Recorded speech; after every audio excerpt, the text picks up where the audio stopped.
adalah Ibu Dokter Tri Maharani. Beliau adalah satu-satunya dokter spesialis toksinologi ular berbisa di Indonesia dan juga saat ini sebagai bagian dari Kemenkes di bagian polisi. Nanti mungkin akan diperkenalkan lebih detail oleh moderator, dan moderator kita juga Kumaha ya, saya kan juga panggil saya Kumaha gitu, mungkin karena saya gede gitu ya, dan tidak pernah kurus sepanjang hidup saya gitu. Nah jadi hari ini saya akan men-sharingkan tentang bagaimana kita menghadapi kondisi gawat darurat. Pekerjaan saya selain ini adalah saya sering menjadi dokter di banyak event kegawat daruratan. Contohnya Asian Games 2015, saya PIC di GBK.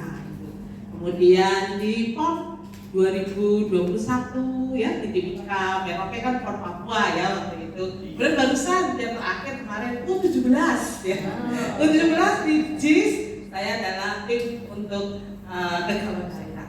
Yang lain-lainnya hampir di semua disaster saya ada, karena hampir selesai bencana pasti akan ada kasus-kasus yang berhubungan dengan toksin, keracunan makanan lah, kegigit ular lah, kesengat tawon, pokoknya kayak gitu-gitu. Jadi kalau ada bencana besok paginya pasti muncul saya. Nah hari ini kita mau belajar sesuatu yang ringkas-ringkas saja ya. Kan ini ada anak-anak. Tadi saya sudah bilang ke Kak Irin ya, mungkin nanti suatu ketika saya akan mengajari pemuda remaja. Soalnya kalau ibu-ibu, maafkan ya, saya orang Jawa ya. Jadi teman-teman ini semuanya sekarang adalah awam umum.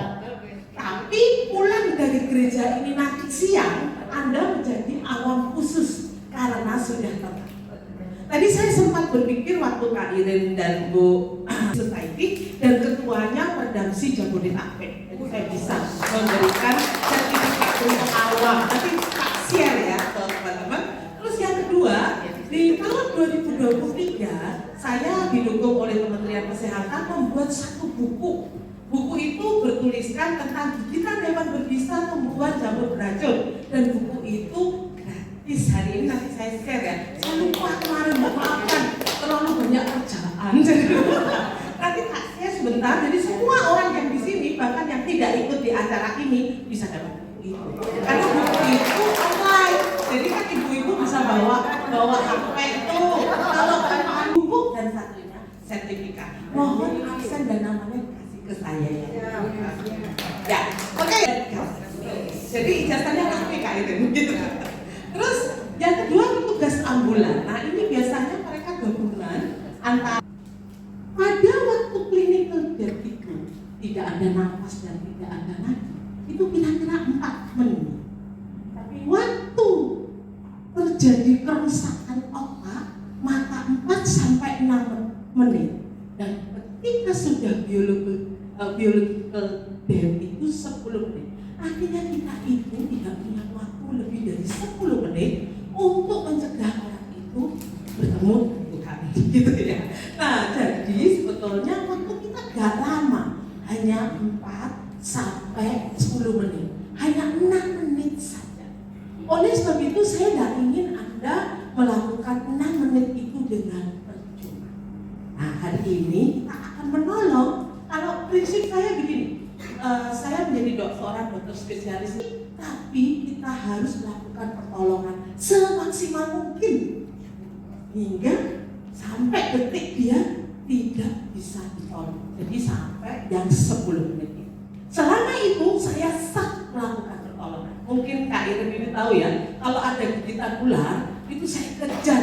Meskipun saya harus naik pesawat, misalnya saya ditelepon, ada ibu digigit ular di Surabaya, saya langsung selesai kerja naik pesawat ke Surabaya, langsung balik lagi ke Jakarta.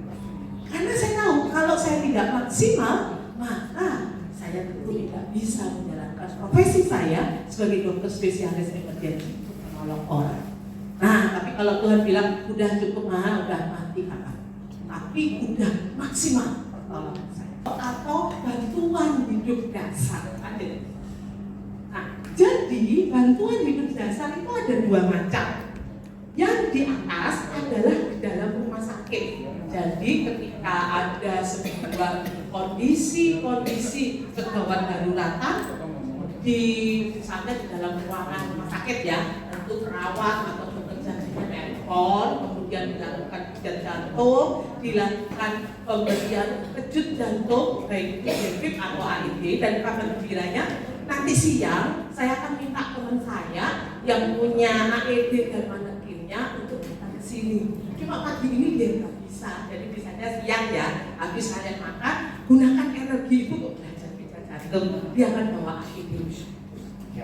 Bonus yang ketiga, saya yang ngajari perawat dan dokter jaga saya di rumah sakit saya. Itu kalau hari ini kita belajar yang bukan rumah sakit, yaitu yang luar biasa. Oke, lanjut. Nah, jadi di babak ini yang pertama tadi, mohon maaf balik lagi ke depan.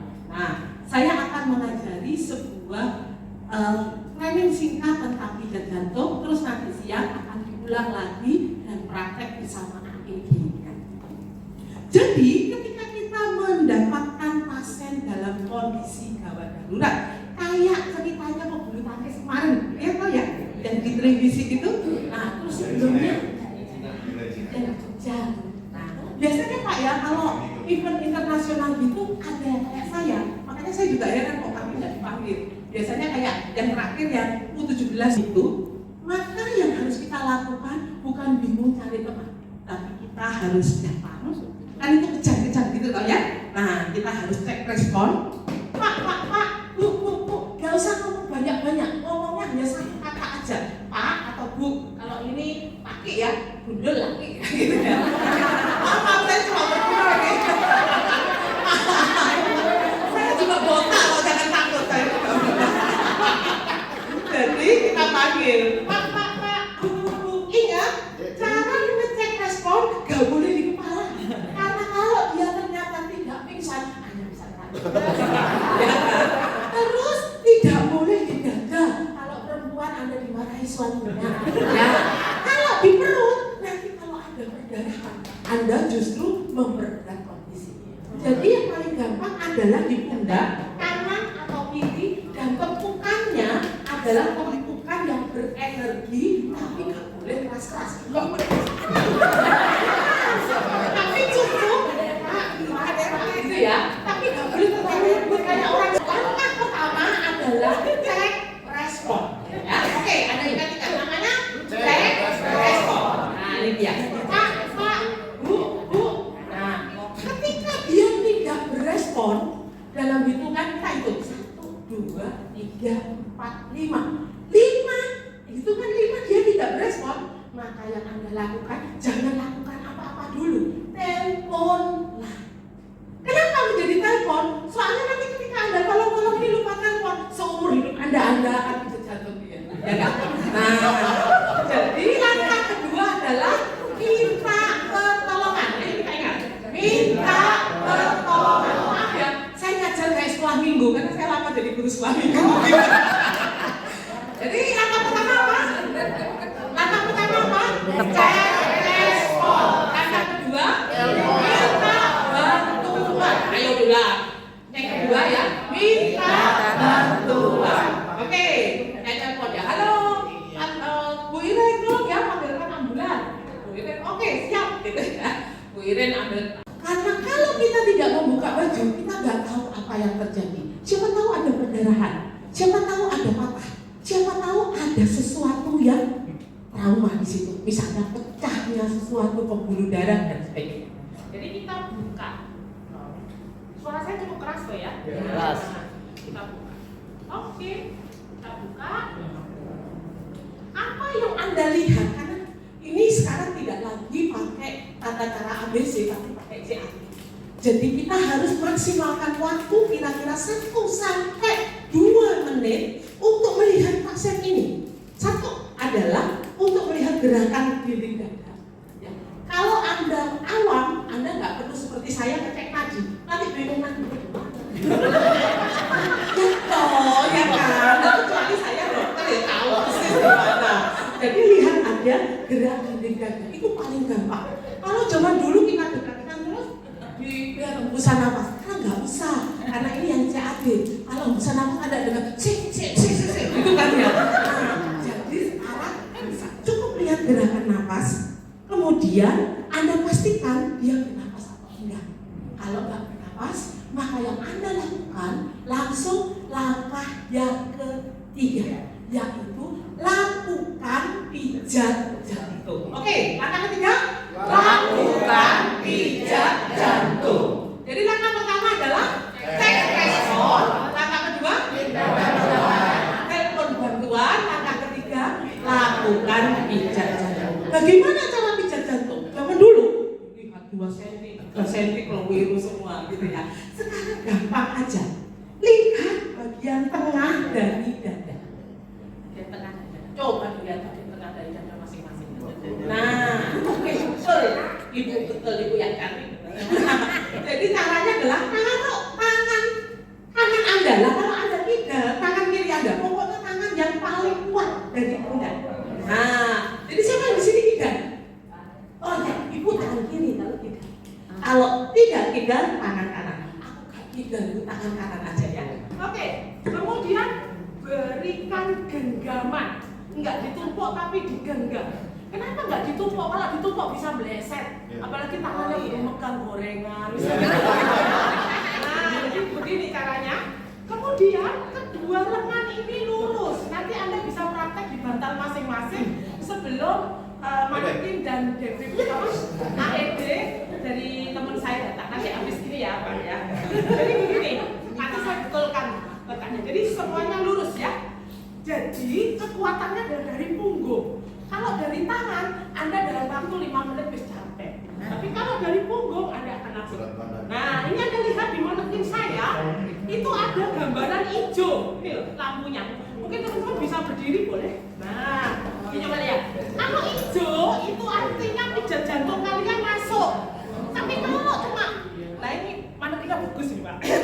Kalau merah, berarti gak masuk. Nanti Anda silakan berlatih ya. Manekin ini bisa dipakai. Menghentikan pijat jantung ini ada 2. Satu, tiba-tiba datang tim tadi terus ngomong, kami tim ambulan bisa menggantikan Anda pijat jantung. Nah, langsung timnya di depan Anda, kemudian Anda berhenti, langsung timnya akan melanjutkan. Atau ada orang awam yang lain datang bilang, saya bisa pijat jantung.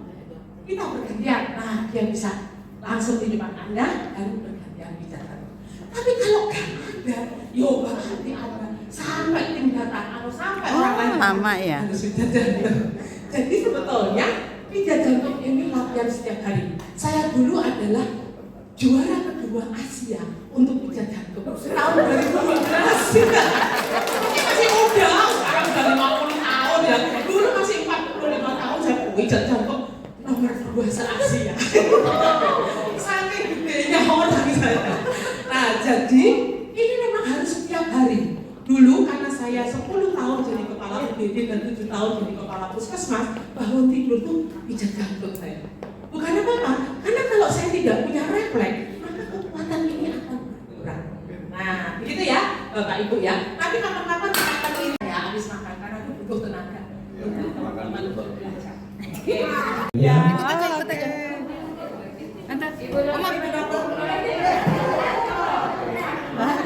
Ibu jadi Ya, oke, Ibu dipersilakan. boleh ya saya masukin di YouTube ya? Boleh. Makasih Ibu. Jangan lupa subscribe, share, like, komen YouTube Oma. Salam sehat semuanya. Ya, silakan.